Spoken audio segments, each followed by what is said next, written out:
The invitation card trembled in Keiko Yamamoto's hand as she stood outside the Allied Officers Club in Tokyo, March 1946. Mrs. Henderson had insisted she attend, pressing the card into her palm with that peculiar American optimism that survived even occupation duties. The building, once an elegant department store, now served as a social venue where servicemen and carefully selected locals mingled under chandeliers that had somehow survived the firebombing. Keiko hadn't smiled genuinely in 18 months, not since flames took her parents and brother, not since her fiancé's letters stopped coming from the front. At 23, she felt ancient, hollowed out by loss that Tokyo's ruins reflected back at her daily. The city was broken. She was broken. Why pretend otherwise by attending parties? Music drifted through the doors, brassy and bold. Through windows, she saw couples dancing with abandon that seemed obscene when so many were still hungry, still grieving, still trying to understand how life continued after apocalypse. Her borrowed dress felt wrong. Too Western, too hopeful. Planning to memorize the doorframe? A voice spoke Japanese with an unfamiliar accent. Keiko turned to find a tall black soldier smiling at her, his uniform perfect, his eyes kind despite the teasing. He switched to careful Japanese. Sorry, that was rude. I have no sense of appropriate conversation. Something about his admission made her want to smile. Your Japanese is good, she replied in English, taking a risk. Better than my courage. I cannot make myself walk inside. Then we share something, he said, relief obvious as he switched to English. I have been walking around this building for 20 minutes trying to convince myself. He extended his hand. Sergeant Marcus Wright, from Chicago. Currently questioning all my choices. His honesty disarmed her. She shook his hand, noting how carefully he held hers like something fragile. Keiko Yamamoto, Tokyo, also questioning choices. She gestured at the building. Why do you need convincing? You are in uniform, you belong here. Marcus's smile dimmed. Belonging and being welcome are different things, Miss Yamamoto, but that is a conversation for people who have already walked through doors. He offered his arm. What if we are brave together? I promise I will not let anyone be impolite to you. You can do the same for me. If you're enjoying this story, please subscribe and like. It helps share these important historical narratives. Keiko hesitated. Fraternizing with occupation forces was controversial. Being seen with a black American soldier added complications she sensed, but could not fully understand. Her aunt would be furious. Former neighbors would whisper. But Mrs. Henderson's words echoed, "You need to smile again." She took his arm. "Together then. But I warn you, I have never danced like this. Only traditional Japanese dance." "Perfect," Marcus said, opening the door. "I will teach you the Lindy Hop if you teach me not to look foolish when I bow. Fair trade?" The music swelled as they entered. Saxophone and trumpet wove through conversations in multiple languages.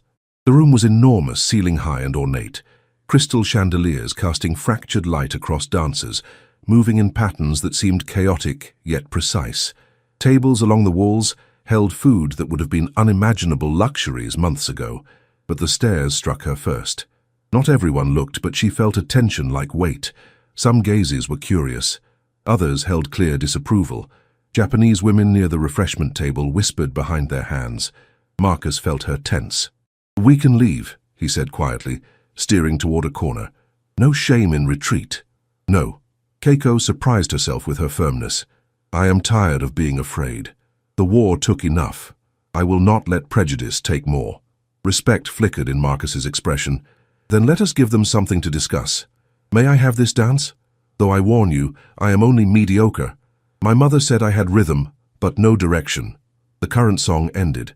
The band started something slower, a crooning ballad.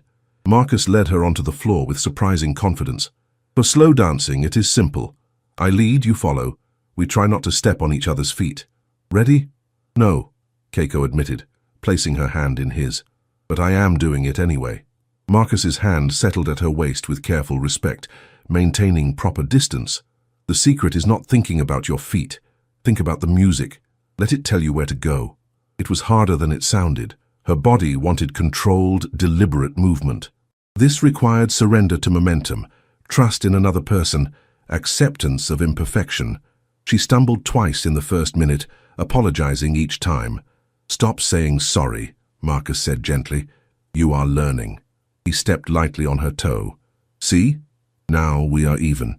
She laughed, surprising them both. You did that deliberately. Guilty, but it worked. You are relaxing now. His smile was unrepentant. See? You are dancing. She was.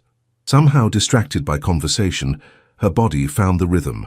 They moved together, not gracefully, but genuinely. The room receded. The stairs mattered less than simple pleasure of motion and music.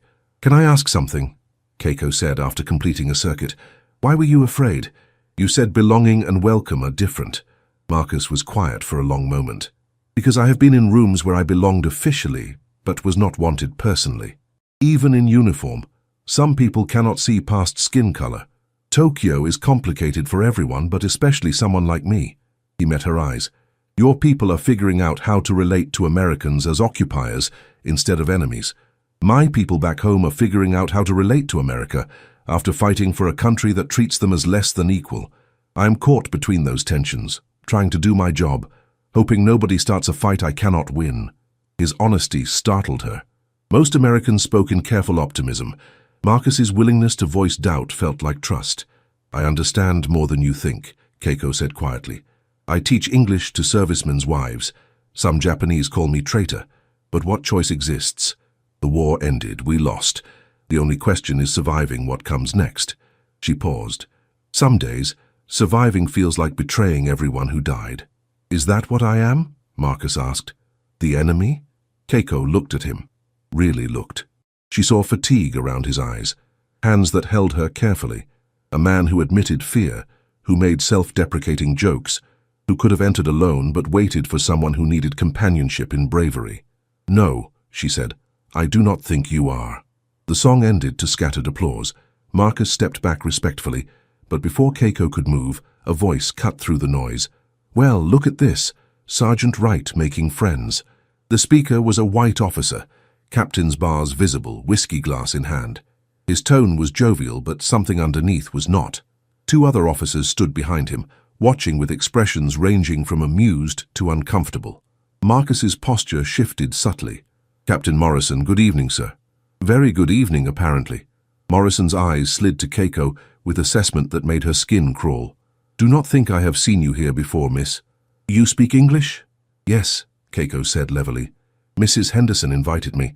I teach in her language program. Well, is that not educational? Morrison stepped closer. She caught heavy alcohol smell.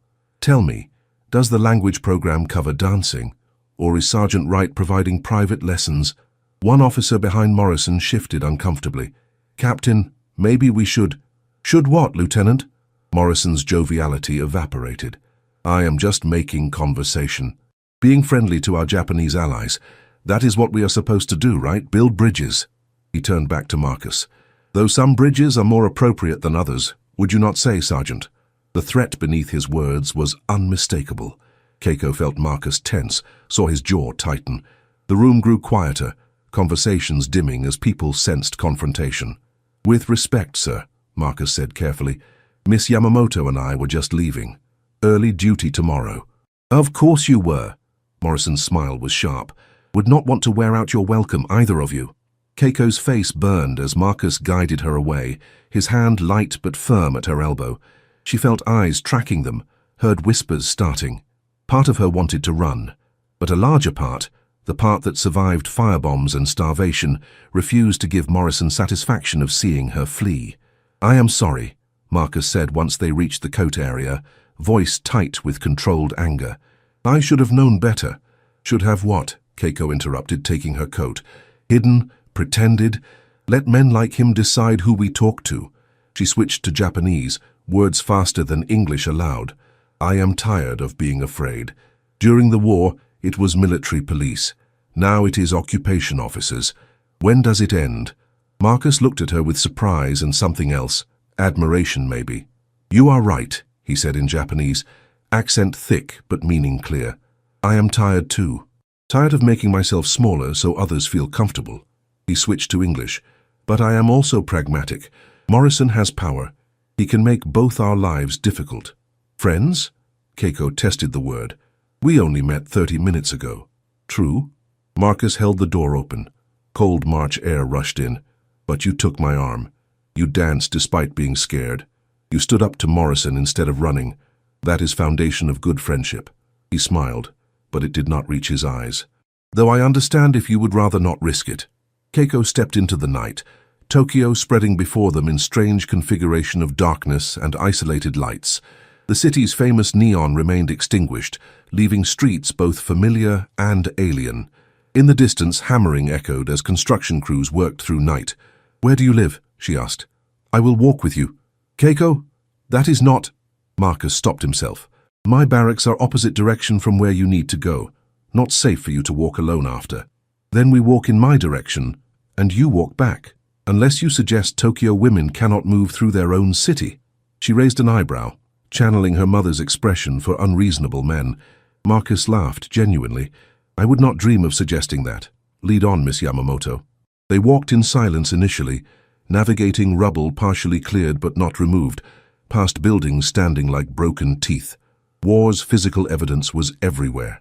"Tell me about Chicago," Keiko said finally. Marcus considered carefully. "Big, cold in winter, hot in summer. The lake is beautiful, stretches so far you would swear it was ocean. My neighborhood, Bronzeville, is all black folks. Musicians, factory workers, families trying to make something, despite a city that often wishes we were not there." He kicked a loose stone. "I joined up thinking military service would prove something. Show I was as American as anyone. Instead, I learned some people will never see past color, no matter what uniform you wear." "But you stayed in," Keiko observed. "What else would I do? Go home angry? Let Morrison win?" Marcus shrugged. "Besides, there are good moments. Mrs. Henderson is decent. Most of my unit is okay. And tonight I met someone brave enough to walk through a scary door with a stranger. That is worth staying for." Keiko felt warmth despite cold air. "My fiancé used to say something similar, about finding reasons to keep going when everything feels pointless. He was a teacher, very idealistic, believed education could solve problems." She swallowed hard. "The last letter I received, he wrote about plans for after the war, schools he wanted to build. What happened to him? I do not know. He was conscripted in 1944. 3 letters, then nothing. No death notice, just silence." She wrapped her coat tighter. After 18 months, silence means one thing. They turned onto a street with less destruction. A noodle vendor's cart stood on the corner, steam rising, and the smell reminded Keiko she had not eaten since noon. Marcus noticed. "Hungry. My treat. I know sharing food is friendship in any language." They ate standing by the cart, hot noodles warming them. Other pedestrians passed, most too focused on their concerns to care. A few stared, but none stopped. "Can I ask something personal?" Marcus said. "Do you hate us, Americans, for the bombs, the occupation, everything?" Keiko thought about her parents vaporized, her brother starving, her fiancé disappeared, the emperor's voice announcing surrender, occupation troops arriving with food and sometimes kindness, sometimes cruelty. "I hate what happened," she said carefully.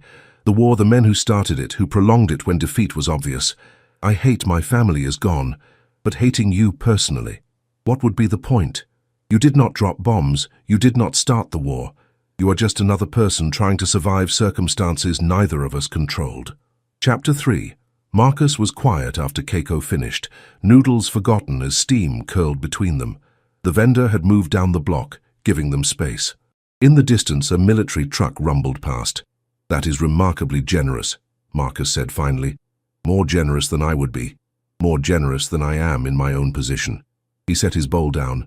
"My father fought in the First War. Came home expecting gratitude, instead same segregation, same limitations. He told me war does not change minds, it just reveals who people are under pressure." Was he right? Partially. War reveals character. But I think it creates opportunities for change that would not exist otherwise. Japan is being rebuilt with women voting, labor unions forming, education expanding. Would that happen without defeat? Marcus picked up his bowl again. "And in America, black soldiers are coming home after proving ourselves. Maybe service will mean something this time." "You do not sound convinced." "I am not. Hope and expectation are different. I hope for change. I expect disappointment."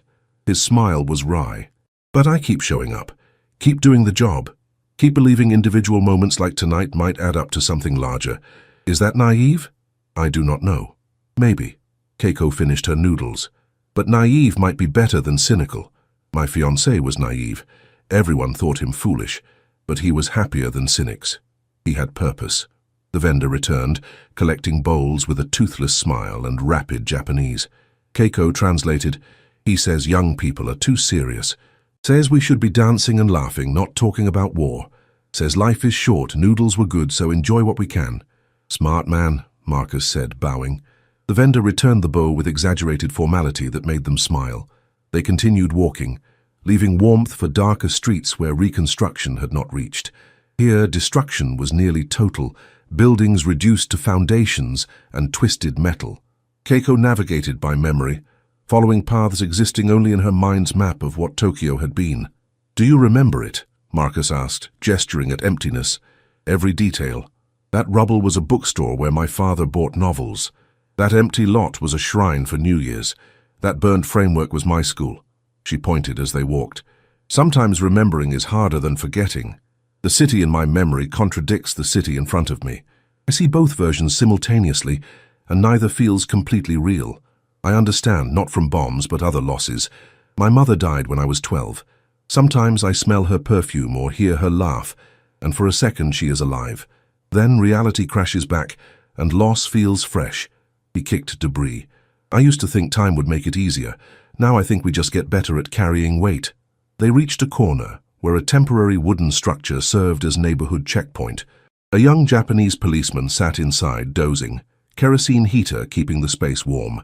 He jolted awake as they approached, hand moving toward his nightstick before relaxing. "Yamamoto-san," he said in Japanese, "you are out late. Everything all right?" "Everything is fine, Tanaka-san, just walking home." She gestured to Marcus. "This is Sergeant Wright. He is escorting me safely." Tanaka's eyes flicked between them, but he simply nodded. "Be careful. There have been reports of desperate men stealing from pedestrians." They continued past, and Marcus's posture relaxed. He seemed okay. "Tanaka is decent, also pragmatic. He knows questioning an American soldier's actions would bring trouble." Keiko shrugged. "Some Japanese police resent occupation. Others appreciate structure it provides. Most just try doing jobs without getting caught in political crossfire. That seems to be everyone's strategy. Keep head down, avoid trouble." "Understandable but not inspiring. What would you prefer, open resistance, more conflict?" "No, God no, I have seen enough conflict." Marcus shook his head firmly. "But I would like seeing more people with courage you showed tonight. Walking through scary doors, talking to people they are supposed to avoid, building connections despite what others think." Keiko laughed. "You are full of contradictions. Soldier who questions war. American who understands occupation from both sides. Man afraid to enter a party who lectures about courage. I prefer to think of myself as complex, multifaceted. Which poets say that? No idea. But it sounds good." They were both laughing now, sound echoing strangely in empty streets. A dog barked somewhere. Wind stirred ash that never quite settled. "This is my street," Keiko said as they turned onto a slightly less damaged road. "My aunt's house is 3 buildings down, the one with blue door." "I see it." Marcus stopped walking. "Thank you for tonight, for taking a chance on a stranger, for conversation and honesty and reminding me why any of this matters. Thank you for asking me to be brave with you, for walking me home, for noodles and dancing and not running when Morrison showed his character." They stood in awkward silence, neither quite ready to end the evening. Finally, Marcus pulled out a small notepad, writing quickly before tearing out the page. "This is where I am stationed. If you ever want to talk, need help, or just want noodles, send a message. They will get it to me." He handed her the paper. "No pressure, no expectations, just friendship from someone who could use more." Keiko took the paper, folding it carefully into her coat pocket. "I will think about it. And Marcus, you were right about dancing. Once I stopped thinking about feet, it was enjoyable. High praise. Maybe next time I will teach you jitterbug. Really give gossip something to discuss." "Next time," Keiko echoed. It implied continuity, future meetings, ongoing connection. The idea was thrilling and terrifying. She watched Marcus walk away until darkness and distance made him disappear. The night felt colder without his presence. But something had shifted in her. Some internal weight had lessened. For the first time since losing her family, since surrendering to occupation she did not choose, Keiko felt something other than grief and survival instinct. She felt possibility. 3 days passed before Keiko admitted she would send the message. She spent those days teaching English to increasingly confident students, translating documents for occupation authorities, and enduring her aunt's pointed questions about where she had been that night and why she came home smiling. "A smile is dangerous," Aunt Hiroko warned, folding laundry with sharp movements. "It suggests hope, and hope leads to disappointment. Better to expect nothing and be pleasantly surprised than want something and be devastated when it does not materialize." Her aunt had lost her husband and 2 sons in the war, surviving only because she had been visiting a cousin when firebombs fell. She returned to find her home reduced to ash and her family reduced to names on a memorial list. The experience transformed her from a cheerful woman into someone who moved through life with grim efficiency. Keiko understood the impulse toward emotional protection. She had felt it herself, that desire to wall off hope before it could betray her again. But Marcus's words kept echoing. What is the point of surviving if we are too afraid to live? On the 4th day, she wrote a simple note. "Would you like to meet for tea? I know a place that serves decent versions despite shortages. Keiko." She included a date and time, then added, "Mrs. Henderson's office as return address, not quite ready to give her aunt's house. The messenger service, run by enterprising teenagers who learned Americans paid well for reliable delivery, promised to have it to barracks by evening." The boy who took her coins, no more than 14, studied the address with professional interest. "You are sending to the colored barracks," he observed in Japanese, not judgmental but noting fact. Not many Japanese send messages there, mostly workers who do laundry or maintenance. Sometimes letters from ladies who work in clubs. His eyes met hers with worldly knowledge beyond his years. "Just so you know, in case you sent it to wrong place." "It is the right place," Keiko confirmed, refusing embarrassment. "Thank you for your service." The boy shrugged, pocketing coins. "Your business is your business. My business is delivery. Should have reply by tomorrow, if he sends one." If he sends one. The uncertainty gnawed at Keiko throughout the day. Maybe Marcus had been polite, but not genuinely interested. Maybe the evening had been a pleasant distraction that meant more to her than him. Maybe Morrison made things difficult, and Marcus decided contact was not worth trouble. But the next afternoon, the same boy appeared at the language program office with folded paper. "Reply for Yamamoto-san." He wrote back immediately. "Seemed very happy to receive your message." Marcus's handwriting was clear and confident. "Tea sounds wonderful. I will be there. Thank you for reaching out. I was not sure you would. Marcus, P.S. I have been practicing my Japanese bows. Mrs. Henderson says I no longer look like I am trying to fold myself in half." Keiko laughed aloud, startling students reviewing vocabulary. The normalcy of the exchange, the casual humor, felt revolutionary. So much of her life since the war had been survival logistics. The idea of simply meeting someone for tea, for conversation, for pleasure, felt almost decadent. Mrs. Henderson noticed her smile. "Good news?" the American woman asked, her Japanese heavily accented but understandable. "A friend I would like you to meet," Keiko replied carefully. "If you are available tomorrow afternoon, he is a soldier, very interested in learning proper Japanese customs." "He?" Mrs. Henderson's eyebrows rose with interest. "Well now, this sounds promising. Of course I am available. I am always happy to meet people interested in genuine cultural exchange, rather than just occupation protocol." She paused. "Is this the gentleman you attended the club dance with?" Keiko felt her face warm. "I did not mention attending with anyone specifically."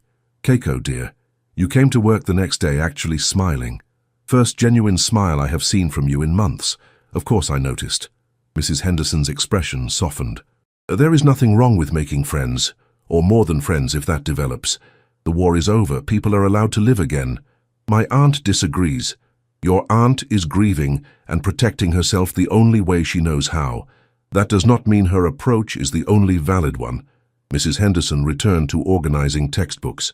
"Bring your friend tomorrow. I will make real American coffee if you think he would appreciate it." God knows military coffee is terrible enough to constitute a war crime. The tea shop Keiko chose was one that reopened despite severe damage, its owner determined to maintain continuity with the past. The building leaned slightly, frame twisted by heat and impact, but the interior had been cleaned and repaired with remarkable care. Traditional low tables sat on tatami mats, and someone had salvaged enough equipment to offer abbreviated tea ceremony versions. Marcus arrived exactly on time, in civilian clothes that surprised Keiko until she remembered he was off duty. He looked different without uniform, younger somehow, more vulnerable. He carried a small package wrapped in brown paper. "I brought something," he said, presenting it formally. "I asked around about Japanese gift customs. Apparently you are supposed to bring something when visiting or meeting for tea. I hope this works." Keiko unwrapped the package to find a book, cover slightly worn but intact. Japanese Poetry Through the Ages, printed in English with Japanese text alongside. The luxury of a book, any book, in Tokyo's current state, made it extraordinary. "Marcus, this is too much," she protested. "Where did you even find this?" "Military library was selling surplus. Librarian said nobody checks out poetry anymore, so they were making room for technical manuals." He looked embarrassed. "I remembered you mentioning your father owned a bookstore. Thought you might appreciate it." The thoughtfulness of the gesture, attention to details from their conversation, made Keiko's throat tight. "It is perfect. Thank you." They settled at a low table, both somewhat awkward with traditional seating. The owner, an elderly woman who had lost 3 fingers in bombing, brought tea and small rice crackers that probably represented significant portion of her inventory. "Tell me," Keiko said after they observed basic tea-drinking courtesies, "what happened after the party? Did Morrison cause problems?" Marcus's expression clouded. He made his displeasure known. Nothing official, but lots of friendly advice about appropriate conduct and maintaining proper relationships with local populations. "My commanding officer pulled me aside, asked if I was causing trouble. I told him truth, that I met someone at an authorized event and walked her home safely. He did not push further, but message was clear. Be careful. Do not provide ammunition for people looking to create problems. I am sorry. I did not mean to complicate your life." "You did not complicate anything. Morrison complicates things by being a small-minded bully who cannot tolerate people different from himself." Marcus sipped his tea, grimacing slightly at bitter taste from oversteeped leaves. "Besides, you are worth a little complication. How many people do you meet who are genuinely interesting, who say what they mean instead of hiding behind politeness?" "That is unusual for Japanese culture," Keiko admitted. "We are taught from childhood to maintain harmony, avoid confrontation, read between lines. But war burned a lot of that out of me. When you have lost everything, social niceties start feeling less important than honesty. War does that, strips away pretense. You learn quickly who is genuine and who is performing." He paused. "Can I tell you something? About why I was really afraid to walk into that party?" Keiko leaned forward, giving Marcus full attention. The tea shop's other patrons created quiet backdrop of ordinary life resuming, despite extraordinary circumstances. "I was afraid," Marcus said slowly, choosing words carefully, "because I have been to too many places where I was not wanted, even in uniform, even representing my country. There is a look people get, tightness around their eyes when they wish you were not there. I have seen it from white officers who resent serving alongside black soldiers, seen it from locals in towns we liberated who were grateful but uncomfortable with their liberators' skin color, seen it in Red Cross facilities that were supposed to serve all servicemen but had separate, inferior sections for us." He turned his teacup in precise circles. "After a while you start anticipating rejection before it arrives. Start protecting yourself by staying away rather than risking another wound." "But you came anyway," Keiko said softly, "because Mrs. Henderson specifically invited me. Because she made clear everyone was welcome, regardless of race. Because I thought maybe Tokyo would be different." He looked up, meeting her eyes. "And because I saw you standing there, looking as scared as I felt, and I thought maybe we could be brave together. Sometimes it is easier to face fear when you are not alone." Keiko understood that truth in her bones. "When my parents died, the hardest part was not the grief itself. It was grieving alone. My fiancé was already gone. My friends had scattered or died. My aunt was so lost in her own sorrow she could not help with mine. I felt like I was drowning in silence and nobody could hear me screaming."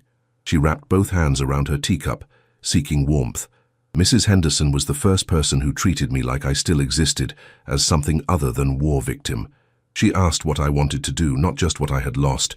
She offered work that used my skills, not charity that emphasized helplessness. She gave me reason to wake up that was not just survival. She is good people, Marcus agreed. Rare type who sees individuals instead of categories, treats people with genuine respect regardless of background or circumstances. He smiled. She terrified me at first, honestly. Too kind, too genuine. I kept waiting for the catch, the moment when she would reveal expectations or limitations. But she is exactly what she appears to be, someone who believes in people's potential and creates opportunities for them to prove her right.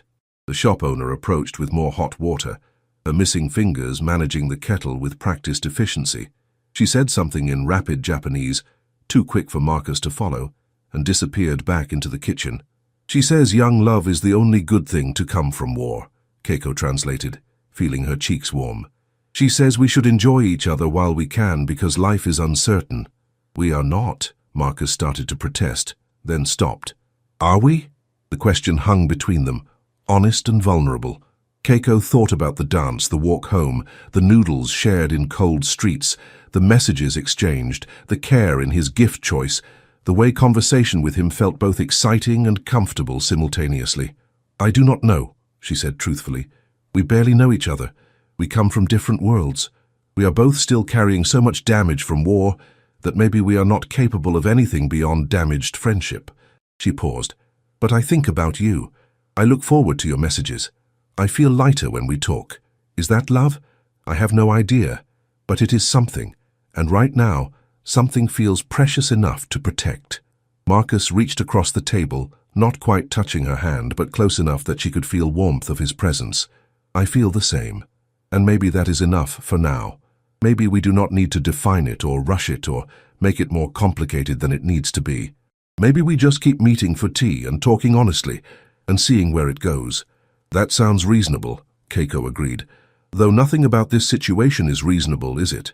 A black American soldier and a Japanese woman who lost her family to American bombs, trying to build something in occupied Tokyo, while people like Morrison look for reasons to destroy it. It is absurd. Completely absurd, Marcus confirmed, which is probably why it feels so right. The world is already insane. Why should our personal lives be any less complicated? He grinned. Besides, reasonable is boring. I have had enough boring to last a lifetime. Give me absurd and genuine over reasonable and fake any day. They talked for 2 hours, conversation flowing through topics both serious and light. Marcus told stories about growing up in Chicago, about his mother's determination to ensure her children received education despite segregated schools, about his father's quiet dignity facing constant disrespect. Keiko described her father's bookstore, how he let her read anything regardless of whether it was considered appropriate for young women, how he believed knowledge was the only wealth that could not be stolen or destroyed. He was wrong about that last part, Keiko said with sad humor. Knowledge does not protect you from firebombs. No, Marcus agreed, but it does give you tools to rebuild afterward. Your English skills gave you work when others had nothing. Your education lets you help Mrs. Henderson teach. Your father's gift survived even if he did not. The observation was oddly comforting. Keiko had never thought about her capabilities as inheritance, as her father's legacy living on through her actions. It reframed survival from selfish preservation to honoring the dead by using what they had given her. You should meet Mrs. Henderson, Keiko said impulsively. Tomorrow, if you are free. She mentioned wanting to meet you, and I think you would like each other. Plus, she promised real American coffee, which she claims is significantly better than military coffee. Mrs. Henderson knows about me. Marcus looked surprised. She knows I attended the party with someone. She noticed I smiled the next day. She is perceptive like that. Keiko smiled. She said people are allowed to live again now that war is over. I'm starting to think she is right. Then yes, I would love to meet her officially. Thank you for including me in that part of your life. Marcus checked his watch reluctantly. I should go. I have duty in a few hours, and I need to get back before Morrison finds another reason to lecture me. They stood, navigating traditional farewell rituals with less awkwardness than their greeting. The shop owner waved from the kitchen, calling out encouragement Keiko did not translate. Outside, afternoon light was fading, Tokyo's damaged skyline creating strange shadows.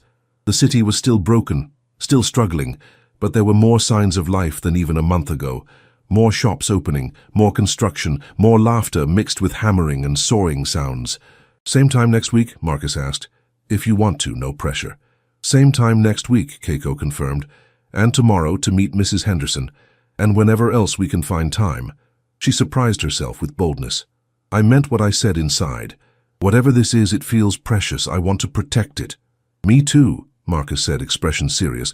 "More than I have wanted to protect anything in a long time." The meeting with Mrs. Henderson exceeded Keiko's expectations. The American woman greeted Marcus with genuine warmth, offering coffee that was indeed better than military issue, and launched into questions about his background and interests. But her questions never felt invasive, more like she was assembling a puzzle she found genuinely fascinating. "Chicago," she said thoughtfully. "The South Side by any chance?" "Bronzeville, specifically," Marcus confirmed. "How did you guess?" "My brother lived there for 2 years before the war. He was a social worker, trying to help families navigate the Depression. He wrote me letters about the music scene, the community, the way people took care of each other despite the city's official neglect." She refilled his cup. "He also wrote about segregation, violence, constant struggle against prejudice. I am sorry you had to grow up in that environment." "It was not all bad," Marcus said carefully. "The neighborhood itself was vibrant, people who cared about each other. My parents made sure we knew we were just as valuable as anyone, regardless of what the wider world said. They gave us armor against racism by building our confidence from inside." Mrs. Henderson nodded approvingly. Good parents recognize their children will face battles they cannot fight for them, so they provide the best weapons possible: self-worth and education. She turned to Keiko. "Your father did the same, did he not? From what you have told me, he prepared you to think independently, to question authority, to value knowledge over conformity." "He did," Keiko agreed, "though I do not think he anticipated his lessons would be tested quite so dramatically." "None of our parents did," Mrs. Henderson said softly. "They prepared us for the world they knew, not the world we inherited." She straightened, deliberately shifting to lighter tone. "But that is precisely why your generation has such opportunity.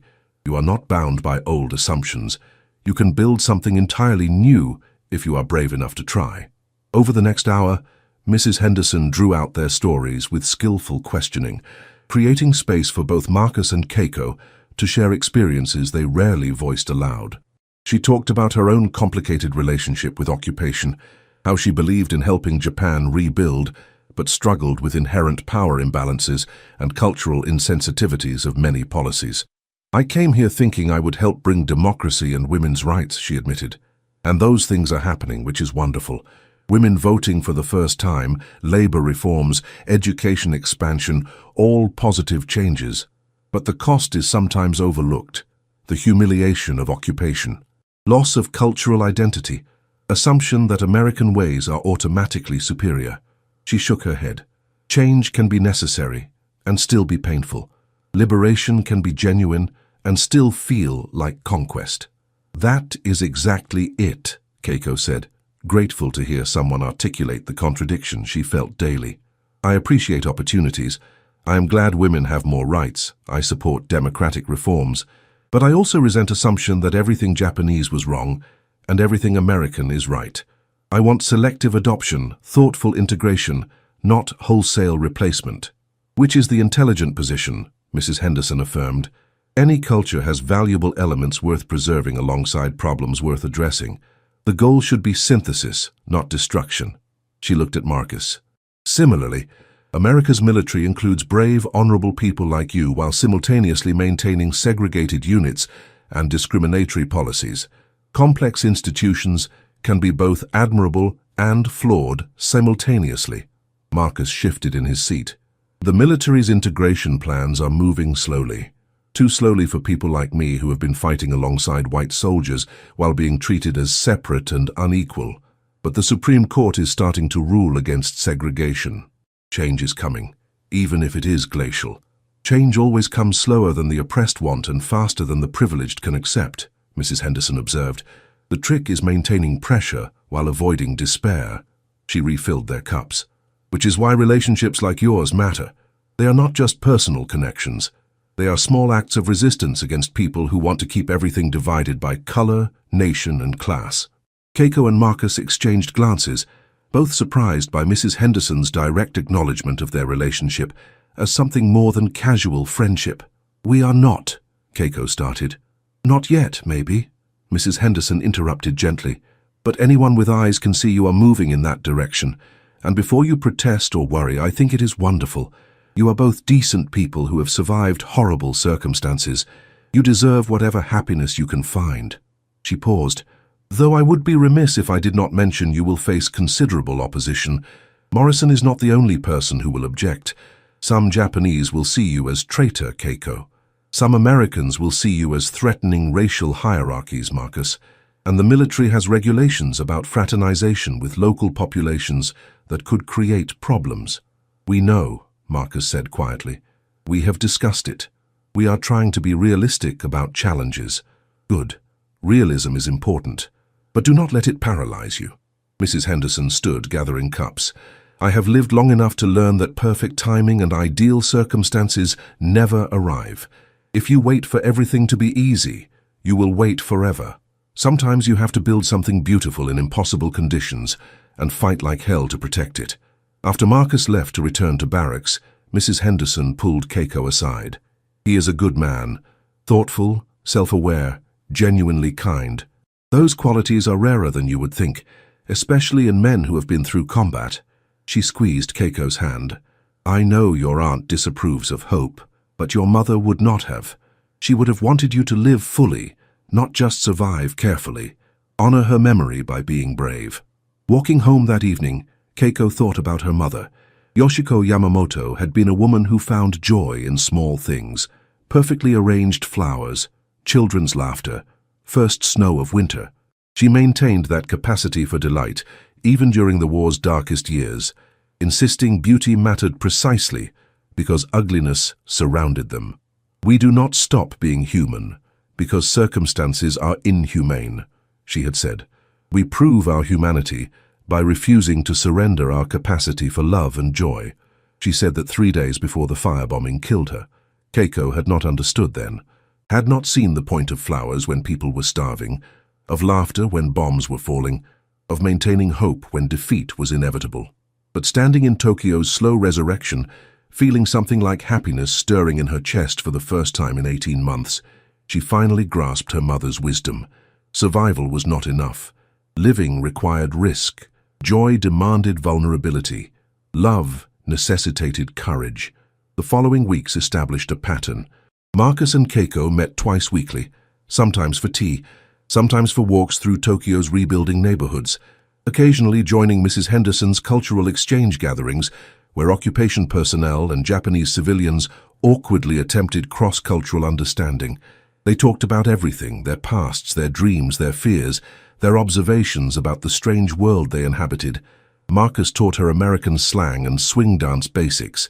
Keiko taught him Japanese poetry and proper chopstick technique. They laughed at their mutual incompetence in each other's cultural norms, while finding common ground in books, music, and shared sense that the world was more complicated than either American or Japanese propaganda suggested. But they also faced increasing scrutiny. Morrison made pointed comments whenever he encountered Marcus. Other officers began asking questions about Marcus's activities during free time. Some of Keiko's students, sensing her connection to an American soldier, became cooler in their interactions. Her aunt's disapproval deepened into active hostility. "You are making yourself a target," Hiroko warned one evening after watching Keiko prepare for another meeting. "People are talking. They say you dishonor your parents' memory by consorting with occupation forces. They say you forget your fiancé by entertaining another man. They say you have no shame." "They said similar things when I started teaching English," Keiko replied calmly, though her hands trembled slightly as she tied her coat. "They said I was collaborating with the enemy. They said I should maintain Japanese purity. But those same people accepted food from occupation authorities and sent their children to reformed schools and took jobs working for Americans when it suited them. Their principles are selective." "That does not make them wrong about this," Hiroko insisted.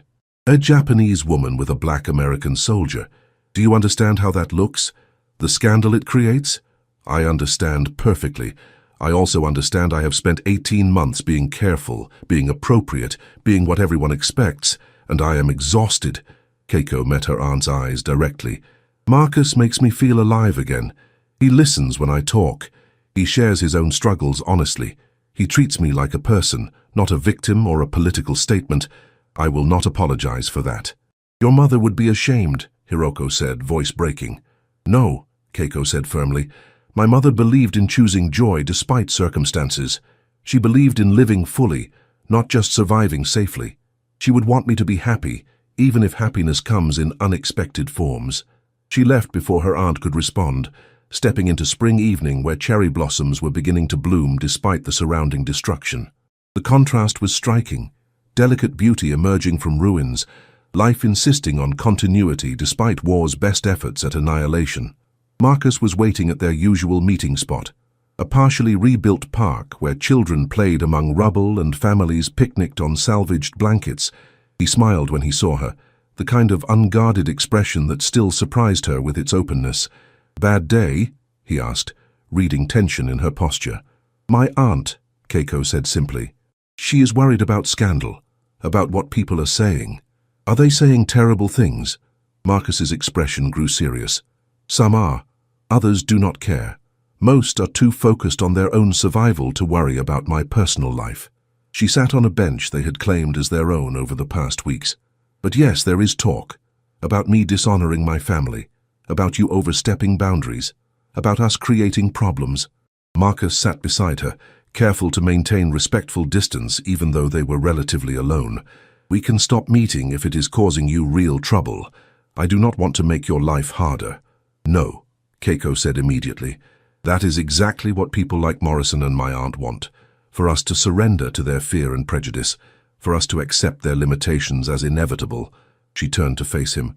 I am tired of letting other people's opinions control my choices. The war taught me life is too short and too uncertain to waste on being careful. That is a dangerous philosophy, Marcus observed, but he was smiling. Good. I am tired of being safe. They sat in comfortable silence for a moment, watching children chase each other through the park. One boy, no more than 6, tripped over debris and fell hard enough to cry.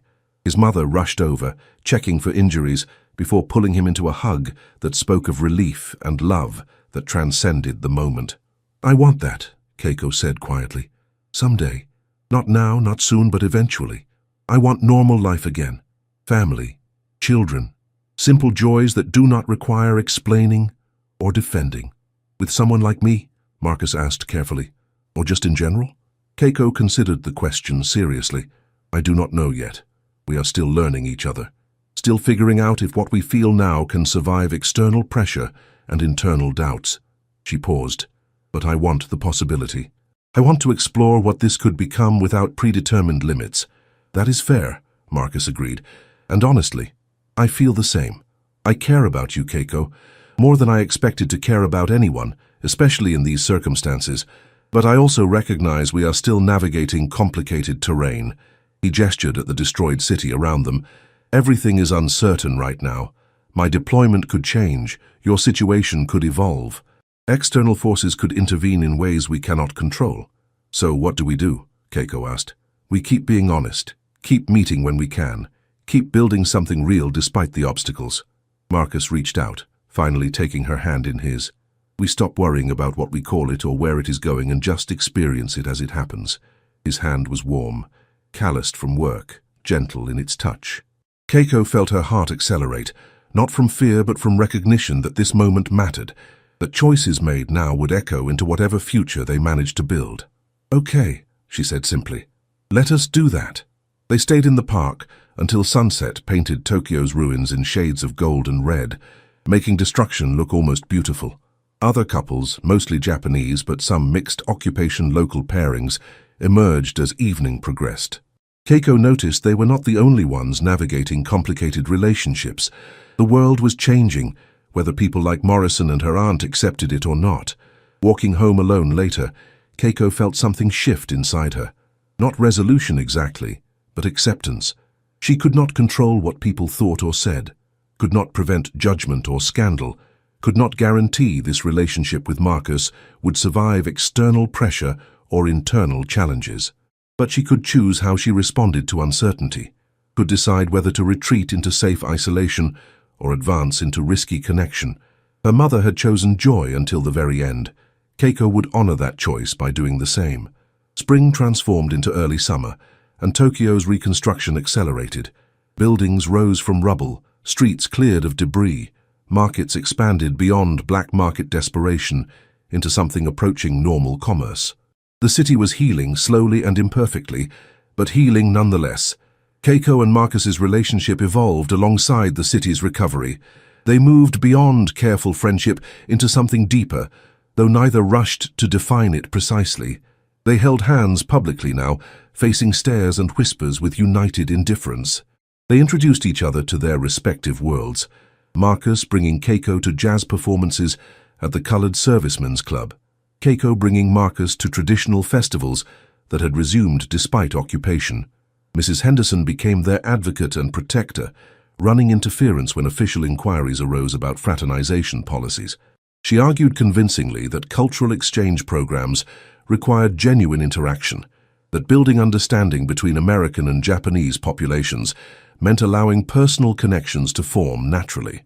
Her position and reputation provided some protection, though it could not eliminate all opposition. Morrison continued making trouble when opportunities arose. He filed complaints about Marcus's conduct, all of which were dismissed, but created bureaucratic hassles. He spread rumors designed to damage both Marcus's military career and Keiko's reputation. He made clear his belief that racial mixing was unacceptable and that Marcus specifically should know his place. "He is scared," Mrs. Henderson observed during one of their weekly gatherings. "Men like Morrison build their entire identity on perceived superiority. When people they consider inferior demonstrate equal or greater capability, dignity, and worth, it threatens their fundamental worldview. You two existing happily together is an assault on everything he believes about racial hierarchy. That makes him more dangerous, not less," Marcus pointed out. "Scared people do desperate things." "True," Mrs. Henderson agreed. "Which is why you need to be smart. Document everything. Follow every regulation precisely. Give him no legitimate ammunition while refusing to surrender to his illegitimate demands." The advice proved prescient. 2 weeks later, Morrison attempted to have Marcus reassigned to a remote outpost in northern Japan, claiming his services were needed elsewhere. Only Mrs. Henderson's intervention, supported by Marcus's commanding officer, who had grown tired of Morrison's racial antagonism, prevented the transfer. "He is not going to stop," Keiko said after hearing about the latest attempt. "He will keep trying to separate us, to punish you for refusing to accept his prejudice." "Probably," Marcus agreed. "But he has not succeeded yet, and every failure makes him look worse while we look more reasonable." He smiled grimly. "Mrs. Henderson is right. We document everything. We stay squeaky clean. We let him destroy his own credibility through obvious discrimination." The strategy worked to a point. Morrison's reputation suffered as his obsession with Marcus became obvious to other officers. Some pushed back, uncomfortable with his blatant racism, even if they held their own prejudices. Others simply tired of the drama and wanted Morrison to focus on actual military duties rather than personal vendettas. But external opposition was not their only challenge. Internal doubts arose as the relationship deepened and future possibilities became more concrete. Marcus worried about bringing Keiko to America, where she would face discrimination as both Japanese and the partner of a black man. Keiko worried about staying in Tokyo, where social ostracism could limit her opportunities and damage Marcus's career. "There is no easy answer," Mrs. Henderson said when they brought their concerns to her. "Every option involves sacrifice and challenge. You stay here, you face occupation dynamics and Japanese social pressure. You go to America, you face American racism and the difficulties of immigration. You try long distance, you face separation and uncertainty." She paused. "But here is what I know. You two have something genuine. You support each other, you challenge each other, you make each other better. That is rare and valuable, regardless of geography or social complications." "So what do we do?" Keiko asked. "You make a choice based on what matters most to you, not what is easiest or safest or most socially acceptable, what matters most." Mrs. Henderson looked between them seriously, "And you accept that whatever you choose will be difficult. This is not a fairy tale. There is no magic solution. There is only commitment to each other and willingness to face challenges together. That night, walking through streets now lit by restored electricity, Keiko and Marcus finally had the conversation they had been avoiding. "I love you," Marcus said simply. "I know we have been dancing around saying it explicitly, but I do. I love your courage and your honesty and the way you refuse to surrender to fear. I love how you think and how you laugh and how you see the world with such clear eyes, despite everything you have been through." Keiko felt tears prick her eyes. "I love you too. I did not think I could feel this way again after losing so much, but you make me believe in possibilities I thought were dead." "Then we figure it out," Marcus said firmly. "We make a plan. Maybe I finish my service commitment and we go to America together. Maybe I find work here in Tokyo and we stay. Maybe we try something else entirely, but we do it together as partners, not as individuals trying to solve problems alone."